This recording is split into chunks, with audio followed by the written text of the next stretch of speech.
guys, welcome back to my channel AndrewHeroCinema.com. As you can see, two glowing eyes. This can mean only one thing: we got an endoskeleton video review upcoming. So I got myself the Terminator Genisys Endoskeleton from Hot Toys in 1/6 scale form.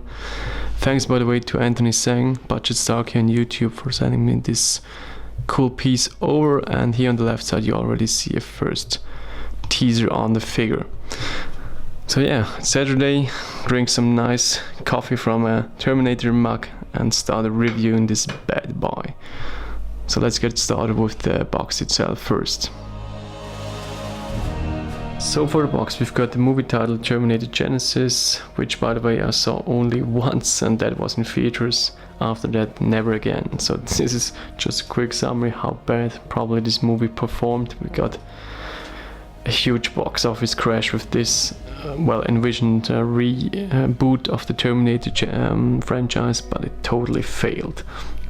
Maybe Hot Toys envisioned even more figures coming from that line, but the endoskeleton is the MMS352. It's the second figure from the Genisys line after Arnold himself, which I didn't get. Wasn't that inspired from the older Arnie look, but the actual head sculpt didn't look that bad. Other than that, this figure box is pretty basic. We've got the image of the prototype showing, and inside there's a thin cardboard layer covering the figure tray, showing the red color Terminator version. But that's about it. So for me, the main reason to get this figure was really to own this 1/6 scale form of an endoskeleton. So let's go for the figure now. Okay, and here we go with the figure unboxed. Two menacing red glowing eyes in the dark. And you need really to work with the lights here. So let's hit first just one bulb on. Bam. So this is the new endoskeleton by Hot Toys. So menacing looking. And as I said, you have to work with the lights. So this is just one light. Let's hit the other three now. Second one.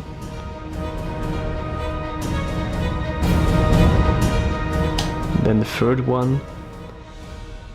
And as you can see here, when I now put the fourth one, it has a lot of glare on it.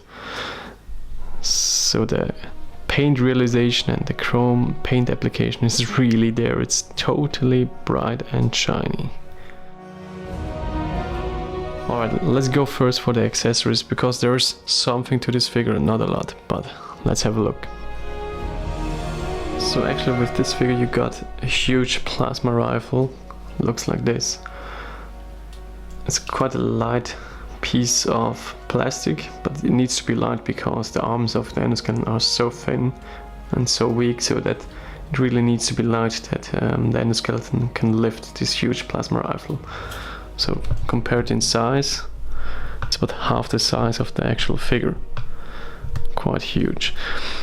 I like the design. There was a nice video on Facebook. Somebody modded this plasma rifle and put in like a flickering LED here. That was really cool. And then you got different hands. These hands are individually sculpted and not articulated, so it's not like with the Iron Man figures where you got articulated versions. So you got like a pre-post position. There's one huge discussion about the change and hand switching concept. I will show this in detail in a minute or two. It's definitely some of the most terrible concepts Hot Toys envisioned for doing some articulation or changing parts on their figures. So basically you have a fisted hand, you've got another fisted hand, you've got some grabbing hands, some more relaxed hands. And then of course there's the base. It's actually originating from past DX base where we had the lights in here, but this one is totally empty, so there is no switch, there are no LEDs installed. If you ask me, quite boring. Also this is just some kind of fixed sticker showing some meshes and grids, but it's not really that inspiring.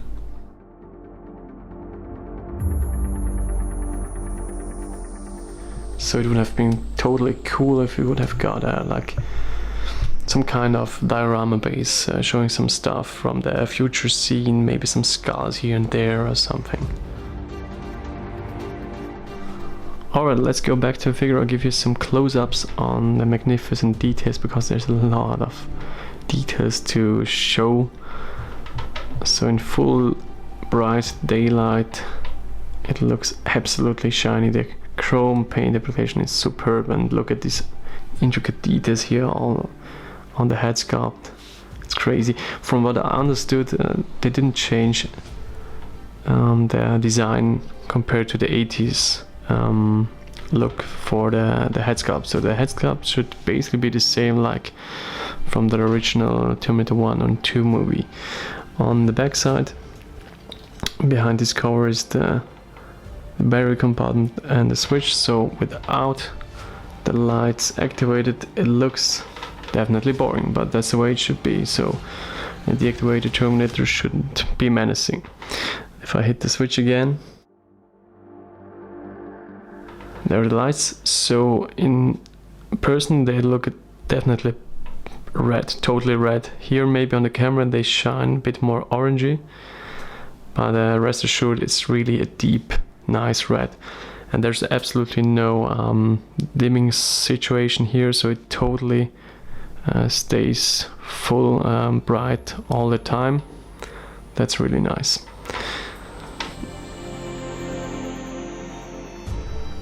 As a nice little added feature, you can actually pull down the jaw and open the mouth. As you can see here, the pistons are moving there. Really cool. Gives him like a screaming look.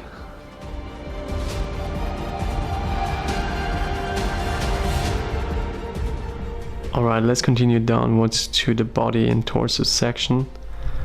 Here are some major and noticeable changes compared to the 80s endoskeleton. So first and foremost is this triangular shaped chest plate, which should give it a more athletic look from what I read, and it looks like a bit like the Skynet logo.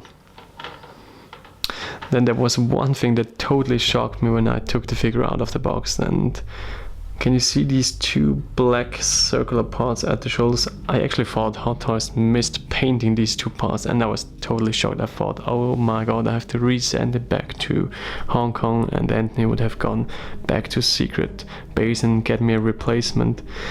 But then of course I double checked it with the movie pictures, and it's definitely the way that the original concept has included these two black parts. Let's go on the back side. Also here, really nice shape. You see a lot of weathering and colorization going on. Some rust here and there. So in terms of the details, it's really the... By the way, the reflection you can see here, the blue parts, is actually my shirt, so don't expect to have it look like blue. It's just totally chrome and shiny, and it will reflect everything that you put at it. So then we go downwards. You see there's a clear V shape going on. So they wanted to achieve a more bodybuilder look. The waist area is quite narrow. You see a lot of pistons going on the legs. And also on the lower legs and the feet. They really outdid themselves for the details. I mean, look at this small intricate details on the feet. You can actually articulate each toe here, and the whole feet has some kind of bend to it, so you can put it like this or bend it the other way. So there's a slight bend. It's some kind of a rubbery plastic, I think, how they realized it. So for articulation, let's try to keep this short. So here's the head rotation. You got a bit of ab crunch going on. There are two bigger pistons, this one, you can actually pop them out and have a bit more less restriction going on. The vertebrae here on the middle part are even rotatable by themselves to tweak the overall appearance. The arms are fully articulated, rotatable. put them upwards, downwards. You even can lift the shoulder area to some degree. And then for the leg section, you can lift this up for 90-degree angle. You can put this forward, something like this. And again, as I showed you on the feet, you've got a slight bend feature.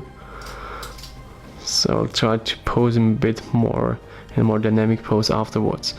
But as you can see, there's lots of possibilities. And that's probably why the engineering and the production time took a bit longer than usual, but I think from this perspective, Hot Toys definitely pulled it off. So the figure has no problem standing on its own in such a pose here, especially on rock surfaces. It's absolutely easy to pose him. I think you might be a bit disappointed when taking it out of the box because it's a total lightweight figure. It's nowhere comparable to an Iron Man figure or even a normal human shaped one-scale figure by Hot Toys. It's probably about half the weight of a normal figure, and this is coming from the actual materials they're used. I mean, the only metal part from what I can see are the screws itself. Other than that, everything is plastic. All the tubes here are rubbery, the pistons are plastic, all the body parts are plastic. So concept wise, they probably made the right decision, because that way you can fully articulate it, you have absolutely no posing problems, and with the shiny chrome part it even looks like a high quality product, but having it in hand it might be a bit disappointing. So I would say we go for the really disappointing part on this product, which is the hand switching concept. As I said, I have no idea what they were thinking. So I've got here him in a kneeling position, so that's absolutely no problem. And let's start our hand surgery on the left arm. So it's all plastic, as I said. You can't really break something from what I saw, but the hand switching procedure is really a pain. So the plan is to attach this hand here for having hold the plasma rifle on the left handle. So first what you do, you remove this whole piece. What happens? You remove actually the hand sculpt itself and these 3 pistons that are connected by itself with a little pin to the actual hand piece. Now the idea is to switch all the pistons to this second hand, which I will do, and just do a quick cut. Alright, now it should look like this. I've got attached the 3 pistons here. It's like a little snap mechanism. You just push it up. It can't really break, but it feels really flimsy. Now the goal should be to insert these 3 pistons into these 3 slots here, and at the same time align it correctly with this pin which goes inside the hand sculpt here. So I will speed up the video. This will take some seconds, so let's see how I achieve this.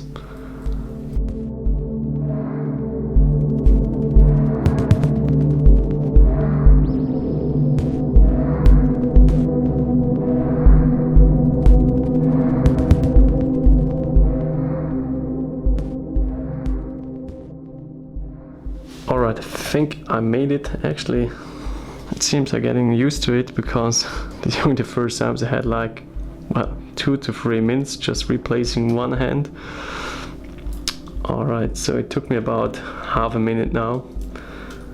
And as you can see here, you can rotate the lower arm about this. And you can rotate the hand itself, which will then turn the pistons in and outwards. This will generate some kind of pressure, and then of course if you do it too heavy, the whole hand will snap out, and then you're all back to reset and have to do it all over again. So the main thing is now to be careful, having the hand securely socked in, and then trying to attach the plasma rifle. Well, yeah, of course I need to replace also a second hand, so just pull it out again. This one is actually a bit tighter than the other one. So when removing, it can't really snap, but these 3 pistons might fall off. Just take them apart and put it on the other hand that you want to reuse.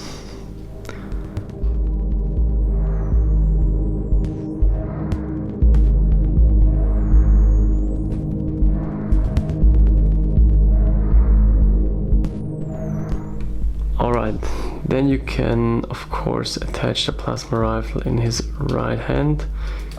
Try to fiddle a bit with the fingers. They're some kind of a rubbery material, so I don't think they will break anyhow. And then put it into the left hand, something like this. And here we go, kneeling Terminator with a huge badass plasma rifle. So it's definitely a nice variant of posing here. Cool. Now let's try this out on an upright standing position. Alright, and now with an upright standing pose, the plasma rifle attached to the hands, and it looks terrifying. I mean, it looks totally out of place somehow, but definitely fitting for a future war endoskeleton. The shiny armor reflecting lots of light, and if I pan and zoom down a bit onto the plasma rifle, also you can see here there's some kind of shiny glare to it on some parts, and a lot of details going on also on the paint application. The overall feel of the plasma rifle is a bit cheap, but that's probably the reason to keep the weight low. So that's definitely a monster of a plasma rifle. Crazy.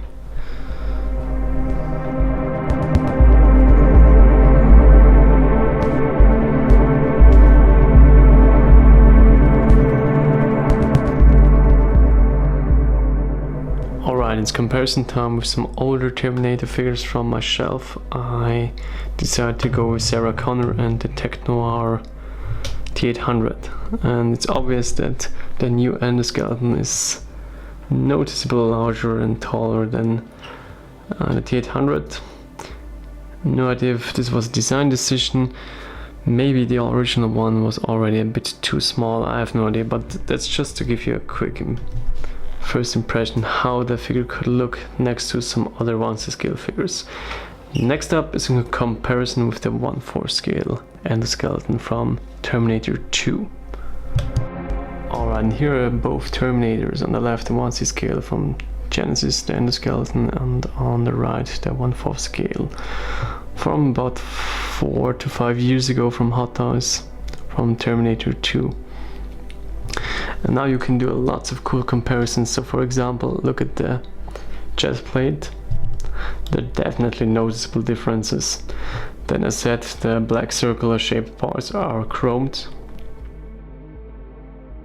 Also the vertebrae area, totally different.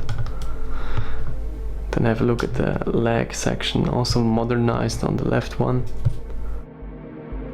So when we compare the head sculpts, they're almost identical. I mean, the teeth are a bit better sculpted on the 1/4 scale, the details are a bit shortened on the 1/6 scale, but overall they're both extremely impressive. And if you compare some of the details, for example on the side view, you will see that, for example, the inner workings are a bit differently shaped on the 1/6 scale. And then looking at it from the back side, you can see that the neck muscles here are a bit more pronounced with these 2 pistons compared to the 1/4 scale and older design. And also the vertebrae is a bit more different and modern shaped. But overall, really cool to own both of these figures. So before I close this video review, one last thing. On the back side of the feet or the lower legs are these 3 pistons. These pistons are attached with glue to the lower or upper part of the feet. 2 of these 3 pistons on one feet snapped. I had to re-glue it because when you articulate you will see that the piston moves. So if you do some extreme posing, it might be that these pistons snap off, and you have to re-glue just this little point here, just exactly where my fingertip is pointing to. There you need to hit a bit of super glue and keep it on for some minutes, and it will be back to good again. So keep that in mind when you do some extreme posing. Alright guys, let's wrap this video review up. Overall, I'm pretty happy with this release. If you can accept the conceptual changes that they made for the movie, for example this black pieces here, which I personally really don't like, but I'm okay with the Skynet shaped torso, then it's definitely a good and fitting release for you. Hot Toys executed it quite well. I mean, the paint application is perfect, it's so chromy and shiny, it reflects all the light, all the details are there. It might be a bit on the light side, so it's quite a lightweight figure. And then of course the baddest thing on this release is definitely the hand switch concept. So Hot Toys, please don't attempt this ever again. Alright, thanks for watching guys, see you soon on my channel. I hope to get back to you with some other releases this year. It's not a lot of stuff catching my eyes right now. And yeah, thanks for watching, see you next time, and thank you. Bye bye guys.